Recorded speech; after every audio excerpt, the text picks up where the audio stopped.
Worst deals in Shark Tank history. Entrepreneurs wanted to get on Shark Tank to pitch their ideas or businesses for funds, but some of the deals made on the show were not as good as they might have hoped. On Shark Tank, innovators can pitch their new business ideas and goods to successful business people, investors, and others to get money from them. Some people do well with their new business, but others need to. Let's look at some of the worst deals made on Shark Tank to see what went wrong. Heist. Heist is something that firefighters came up with on their own. The device is a connection that makes connecting a hose to a fire pump quicker and easier than the old way. Mark Cuban was the shark who bit when the firefighters pitched the deal. He put $1.25 million into the company Heist, but it decreased in value. There were problems with selling the product and with Mark Cuban's talks with the owners of Heist when tried to change the deal. As the show ended, the agreement that had already been made fell through, making this one of the worst deals ever on Shark Tank. Sweet Balls. It is a company that makes cake balls sold in food shops. James McDonald and Cole Ager started it. Sweet Balls, a cake ball company, won this season's premiere show with all sharks interested in investing. In the end, Barbara Corcoran and Mark Cuban worked together and put in a total of $250,000 during the first episode of this season. The story of Sweet Balls is a classic story about two owners who don't get along. Soon after the Shark Tank deal ended, James McDonald and Cole Ager went to court. McDonald sued his partner because he thought the other person was making a product that would compete with him. Ager started a business called Cake Balls, which was a competitor. Even the name of his new company, Sweet Balls, was similar. Things got so bad between the two partners that a protection order had to be made. The disagreement between the owners of Sweet Balls happened soon after the Shark Tank show in which the product was featured. It caused the cake ball business to miss a big chance to grow. The original creator of the Sweet Balls brand and product.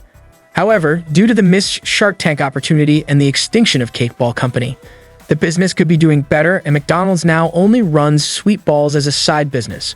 So Sweet Balls' business is another one of the Shark Tank failures that is important. Body Jack. In Season 1, Episode 5, Body Jack was an exercise tool that helps out-of-shape people do push-ups better. Cactus Jack Barringer founded it. The Body Jack is a new way to do push-ups that use several bands to make them more accessible and efficient and target specific muscle groups.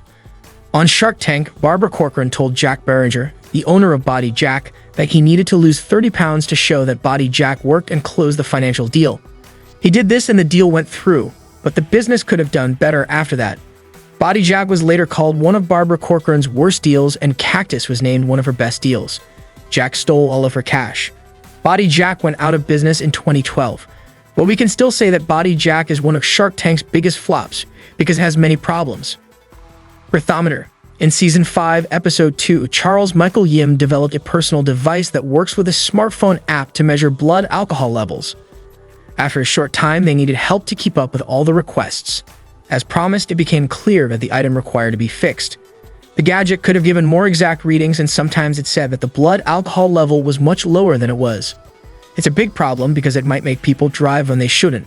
The Federal Trade Commission stepped in and told Breathometer to take the product off the market and give all buyers a total return. Mark Cuban said it was the worst execution in Shark Tank's history and said the founder had wasted money. Currently, the business is trying to market a similar but new product that measures chemicals linked to bad breath and gum disease. In the area of mouth care, the company works with Philips. Toy-Guru. Toy-Guru is a Netflix for toys service that lets you rent different toys every month. Hutch Postic, Nikki Pope, Phil Smyth, Ronnie Merzayans, and Young Chu started it in Season 2, Episode 2. The sizes of the toys were very different, so the cost of shipping got out of hand. Because they had a free shipping strategy, it was a problem. They wanted to deal with the problem, but their new backers told them not to. Like most Shark Tank jobs, after the show aired, we got a rush. We didn't need that because a quick surge of customers is bad for a business that counts on the stock. Overall, Toy-Guru is an excellent example of a Shark Tank failure, many of which exist. Even so, we can see how sometimes taking part in Shark Tank is a no-brainer for people. If a company doesn't know how to use the free exposure well, it could come at the wrong time and make things worse with investors.